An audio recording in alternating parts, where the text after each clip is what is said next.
भारत को कभी सोने की चिड़िया कहा जाता था, लेकिन समय समय पर भारत में कई विदेशी आक्रांताओं ने हमला किया और संपत्ति को लूटा। भारत में सबसे ज्यादा लंबे समय तक राज्य मुगलों ने किया। इतिहास को देखें तो मुगलों ने भारत पर करीब 300 साल तक राज किया। इसके बाद अंग्रेजों का शासन आया और भारत पर 200 साल तक ब्रिटिश हुकूमत ने राज किया। अब सवाल यह है कि क्या अंग्रेजों की तरह मुगल भी भारत छोड़कर गए थे? भारत पर मुगलों का शासन कैसे खत्म हुआ और दिल्ली पर आखिरी बार राज करने वाला मुगल बादशाह कौन था? आइए जानते हैं। भारत ने अपनी आजादी के लिए लंबी लड़ाई लड़ी, कभी विदेशी आक्रांताओं तो कभी मुगलों से और फिर अंग्रेजों से। अंग्रेजों का शासन तो 15 अगस्त 1947 को खत्म हुआ, जब अंग्रेज भारत छोड़कर चले गए। लेकिन क्या कभी मुगल भारत छोड़कर गए?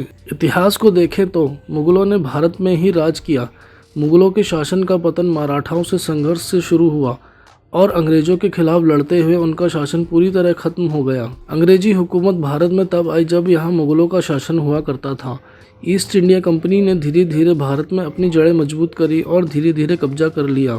भारत का इतिहास उठाकर देखेंगे तो अंग्रेजों के खिलाफ कई स्वाधीनता आंदोलन हुए, जिसमें 1857 की क्रांति का विशेष उल्लेख है। मई 1857 में ब्रिटिश साम्राज्य के खिलाफ आज़ादी की पहली लड़ाई शुरू हुई थी। इस लड़ाई का नेतृत्व अंतिम मुगल बादशाह बहादुर शाह जफर द्वितीय ने किया था। इस लड़ाई में 14 सितंबर को ब्रिटिश फौजों की जीत हुई थी। इसके बाद 17 सितंबर को बहादुर शाह जफर को लाल किला छोड़कर अपने तीनों बेटों के साथ हुमायूं के मकबरे में पनाह ली थी। हालांकि अंग्रेजों ने 20 सितंबर को वहां से उन्हें गिरफ्तार कर लिया। इसके बाद उन्हें रंगून भेज दिया। यहीं बहादुर शाह जफर की मृत्यु हो गई। इसी तरह दिल्ली पर अंग्रेजों का कब्जा हुआ और मुगल साम्राज्य का अंत हुआ।